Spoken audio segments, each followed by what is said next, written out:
The prisoner, a former major in the army of Cuba's deposed dictator Batista. His courtroom is the Havana Sports Palace, filled with the biggest crowd of the season. 17,000 people, including CBS News reporter Richard Tate. This is the accused prisoner, Sosa Blanco. He's accused of killing 53 peasants in one day, accused of assassination, robbery, and murder. Among his crimes, according to the court reporter, are that he burned 120 houses. In one of the houses was tied a victim. The arena is circular. It has a square in the center that has been set up as a simulated courtroom. This lawyer will defend the accused throughout his trial. The lawyer is a rebel captain supported by the court, and he was a famous lawyer in private life. You have heard the charges that have been formulated against you. What do you have to declare? Everything is a lie. The verdict, guilty. Sentence, execution. Castro explains what appears to be too swift justice. Dr. Castro, what are some of the real reasons for these trials and executions? The multitude is always asking for the punishment. Do you believe can we be 1 year in that condition? You feel that the trials Yes. have to be done speedily? I want you to know what happened during the war. There is not one army in the universal history of the world that have been such noble with the enemy. Thousands of prisoners were captured and returned again to their houses during the war. Hundreds of wounded enemies were attained for our doctors, and their life was saved. Never one man was tortured by our forces. That is what ought to be told to the world. And these people didn't kill any man after Batista ran away, because they had confidence in us.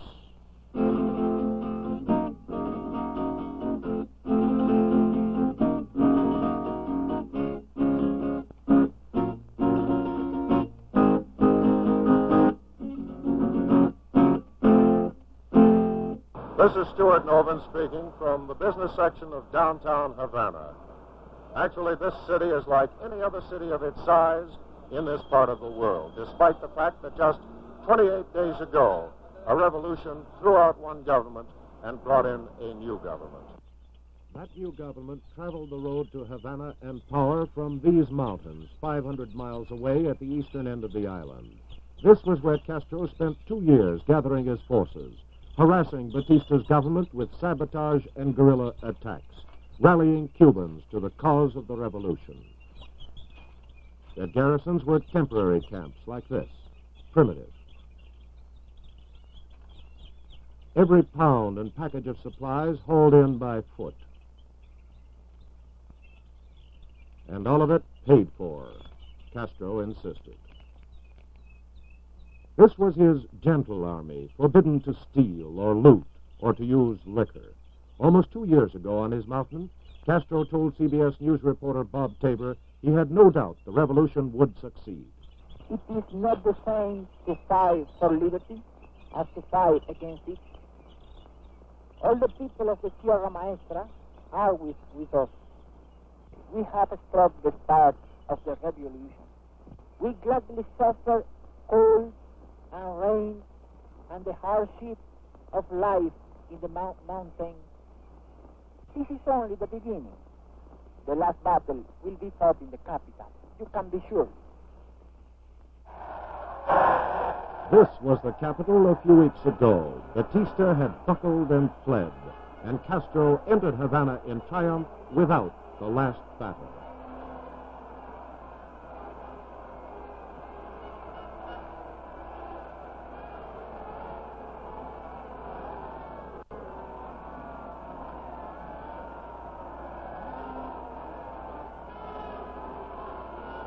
The crowd followed its hero through the city all day.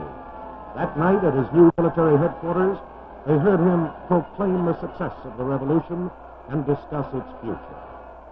Fidel Castro with the dogs of peace sitting on his shoulders as he surveys the crowd that is tonight celebrating Cuba Libre.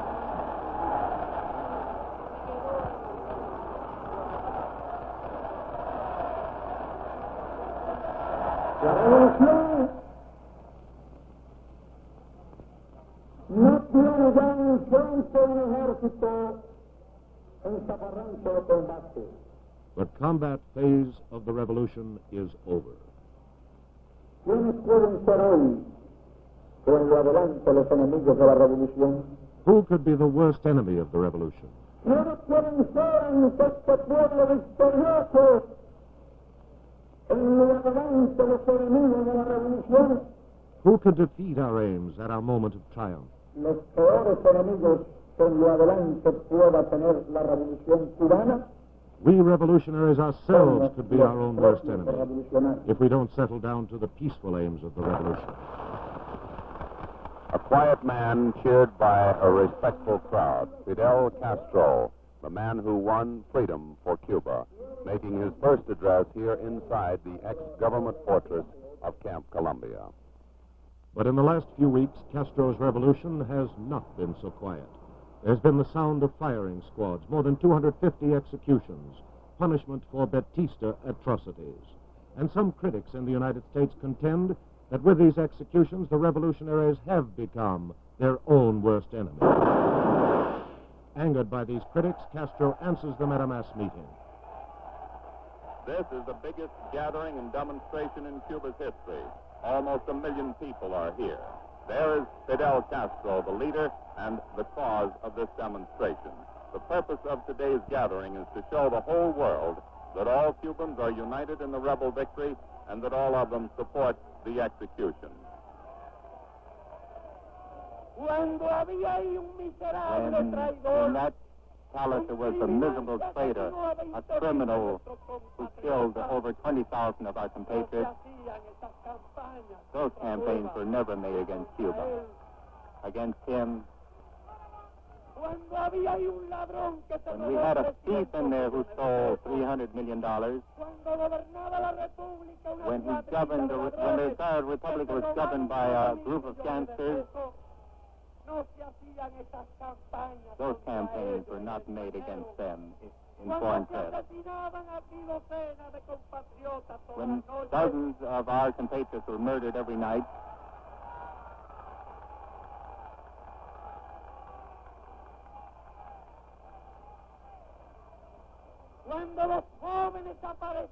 when the young people would appear murdered in the streets with a shot through their heads, when the yards of the barracks would be full of cadavers, when our women were violated, when the children were murdered, when the police hordes would go into the embassy to assassinate our people, no one made a campaign against Cuba. The plush hotels now house the evidence, crowds of witnesses waiting to testify about the outrages of Batista's strong-arm men. Senora Encarnacion Montejo from Oriente. Her 34-year-old son killed, her house burned out, all her savings stolen. Agustin Oliva of Oriente. His son, 2 brothers-in-law killed, house burned out. Argelio Arcote from Oriente, 12 years old. His father killed. Her husband, 3 sons, her son-in-law, 3 cousins, all killed in the same Batista arrest. Juan Alvarez, Santa Rita, his house sacked and burned. Another view of life under Batista. Goa Mestre, businessman, owner of Havana's largest TV stations, looks back upon the Batista era, remembers it with loathing. Don't forget that for the past 7 years, we have been operating under fear, under a brutal repression, under tremendous corruption. Those 2 factors no longer exist. There is no repression. We feel for the first time that we can go out like normal human beings and not fear be shot at, be imprisoned, be humiliated. And we feel that we can operate in business normally without extortion, without graft, without corruption. What more can a businessman ask? Where do you think Fidel Castro is going? I think Fidel Castro has as his principal task to see to it that this revolution is not lost, that the peace is won. I think he will be watching from a reasonable distance to see that the ideals that he fought for are not forgotten. I think he will let the civil government run the country, but he'll be watching over all of us. Where do you think he will be 3-4 years from now? I think he'll be in much that same position, but eventually I'm inclined to think that Fidel Castro will be president of Cuba when he's of age, which he will not be on the next election. What do you feel is the main point of controversy between Cubans and Americans today? What are your reactions? My reactions towards the United States? Uh-huh. Well, I think I can safely say that for the past several years, I have been a bit disappointed. You know, I have great admiration for the American people, great admiration for the United States.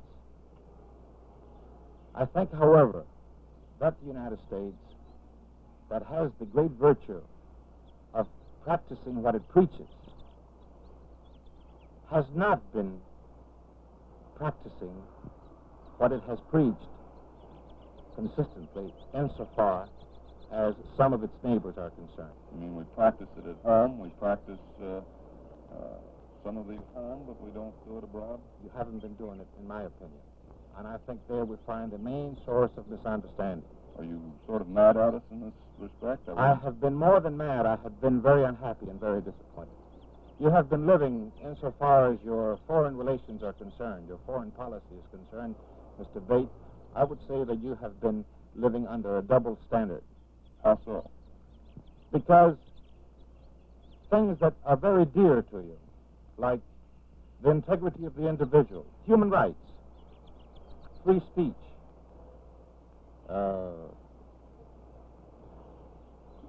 things of that sort. Yeah.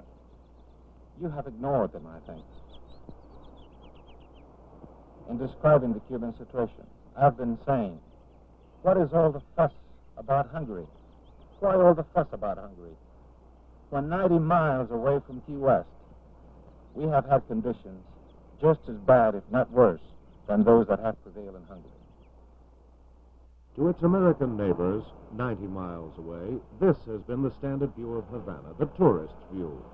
To the Cubans, tourism has been a major industry, an important source of revenue for the government. But revolution is no tourist attraction. The poolside cabanas are empty. The gambling casinos were wrecked by the rebels. The wheels stopped when Batista's number came up. One of the major industries shut down, waiting for government decisions. And the biggest industry of all is slowed down, sugar. Sugar, 90% of Cuba's exports. Its largest source of employment, largest area of United States investment. Castro has indicated the investments will be safe. There are 161 sugar mills in Cuba, but less than a third of them are operating. The rest are waiting for machinery to be repaired, roads to be fixed, workers to come back to their jobs, pending some decision on their demands for wage increases. The new government has been working day and night, knee-deep in problems, but business and labor are still waiting for answers. One of the barons of Cuba's sugar business is Senor Alejandro Falla. Well, there's quite a bit of confusion in the sugar industry labor-wise right now. We've had a lot of what you would call people that have been taking advantage of the good faith of the new unions. And they have tried to infiltrate their ideas into it and confuse them. And the government is having quite a time getting them organized. But we're making headway. A lot of the mills are already started.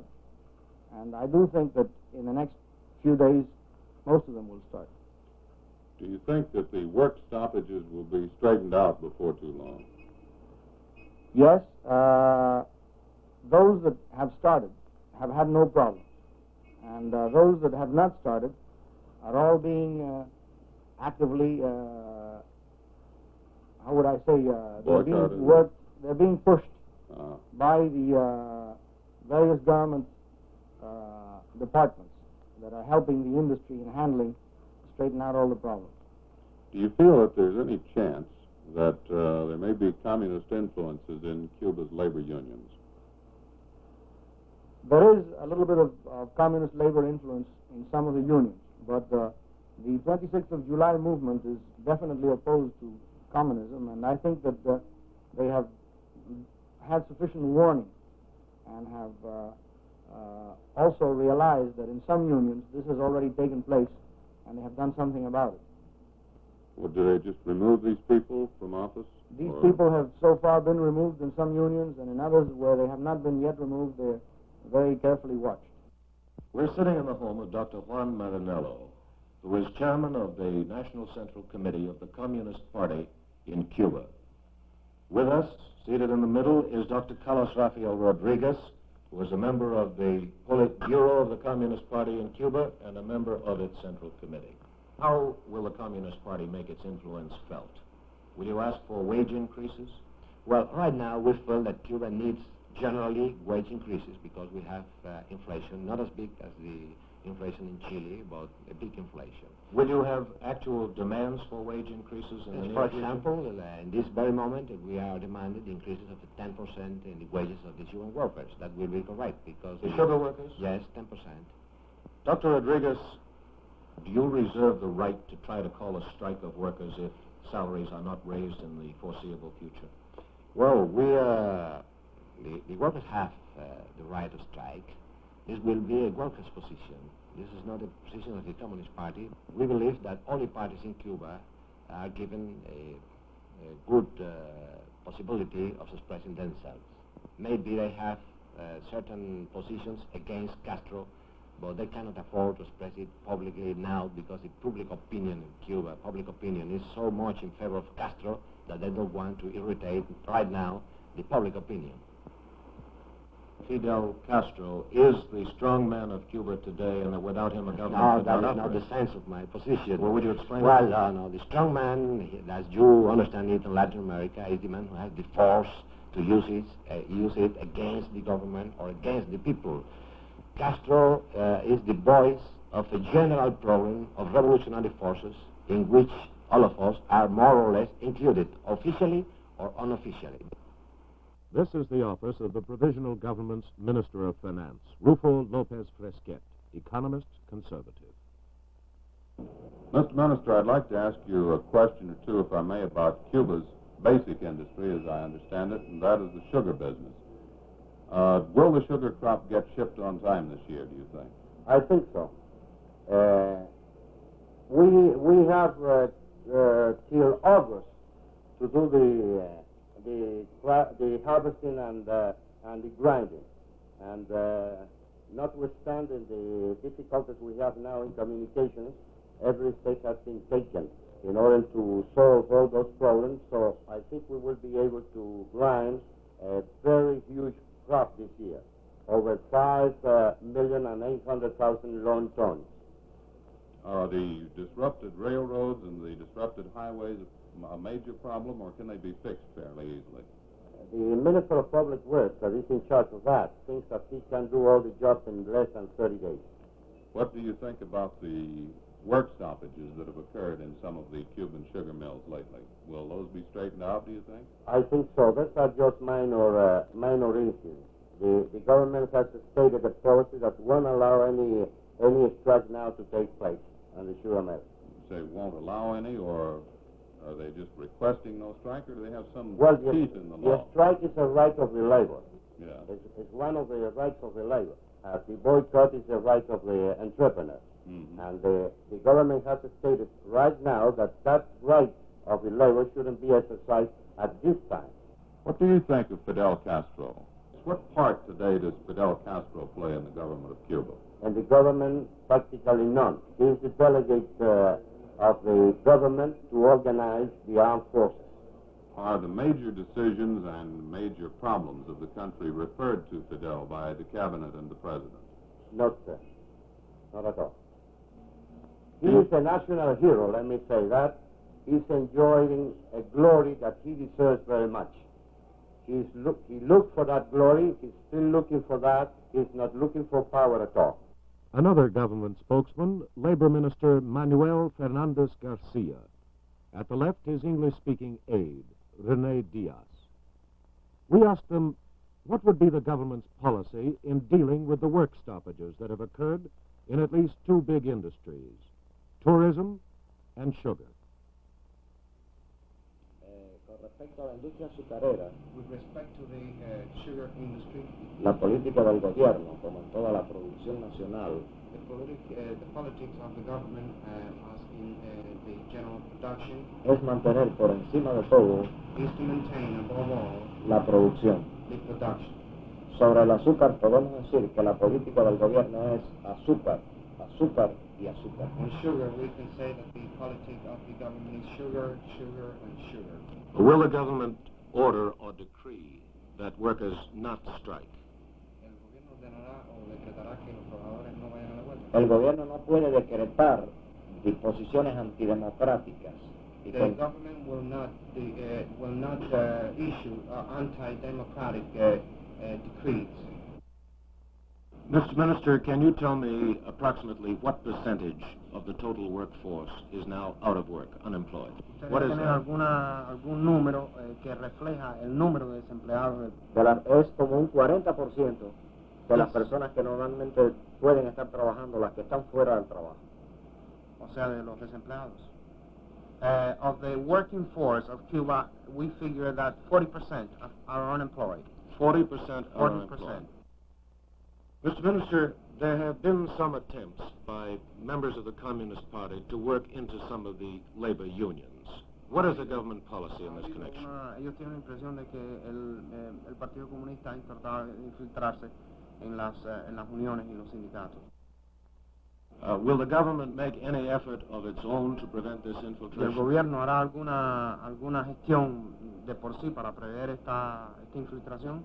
El gobierno entiende que dando democracia en los sindicatos y garantizando justicia social adecuada, los comunistas no tienen nada que hacer en Cuba. The government feels that just guaranteeing constitutional democracy in the labor syndicates and labor unions, the communists have no place in Cuba. Am I correct, Mr. Minister, that, let me ask the question this way, do you feel that by granting civil liberties to the workers that they have not enjoyed under the Batista regime, that this will stop communist infiltration? Garantizándole a los trabajadores las libertades civiles que ellos no tenían durante el gobierno de Batista, que esto detendrá la infiltración comunista. Seguramente. Certainly, there's no doubt in his mind about that. It's a simple matter to know when a revolution has begun. It's not so easy to know when a revolution has ended. The rebellion has ended here in Cuba. The Batista government is out. The real revolution is about to begin. Cuba has just gone through a violent upheaval, and the men, the influences that have been unleashed by that upheaval will now shape a new Cuba. What kind of men? What kind of influences? What kind of new Cuba? This has been and is the revolution of Fidel Castro. It was Castro who led the fighting, Castro who made this not a military coup d'etat, but a popular revolution, Castro whose personality holds together the uncertain structure of the provisional government that is led by President Manuel Urrutia. Castro is a brilliant orator, persuasive, fired with a kind of Old Testament zeal. He's abundantly endowed with the high confidence and the humility of a biblical prophet. He sees his role as the guardian of his revolution, and nothing is likely to divert him from playing that role. But now, with the fighting ended, he brings neither training, nor experience, nor any taste for the job of running a government. And his president, Dr. Manuel Urrutia, a conservative intellectual, has no broad background of administration. The seat of power here in Cuba is Fidel Castro's. The burden of responsibility is Urrutia's. So far, in this main job of building a country, Castro's power and Urrutia's responsibilities have not been effectively joined.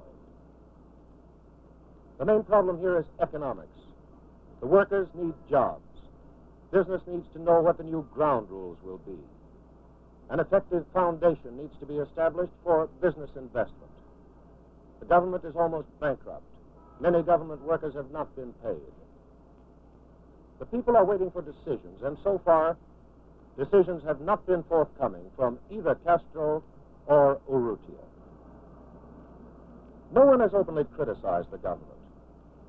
Today, there is no effective political opposition, nor are there any individuals around whom such opposition is likely to develop in the near future.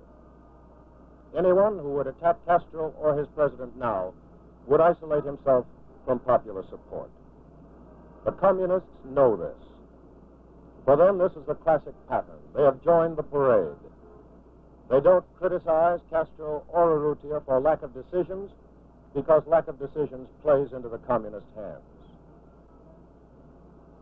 Today, Cuba's government is conservative Democrat, which is to the right of Fidel Castro's personal philosophy, which in turn is to the right of the Communist Party.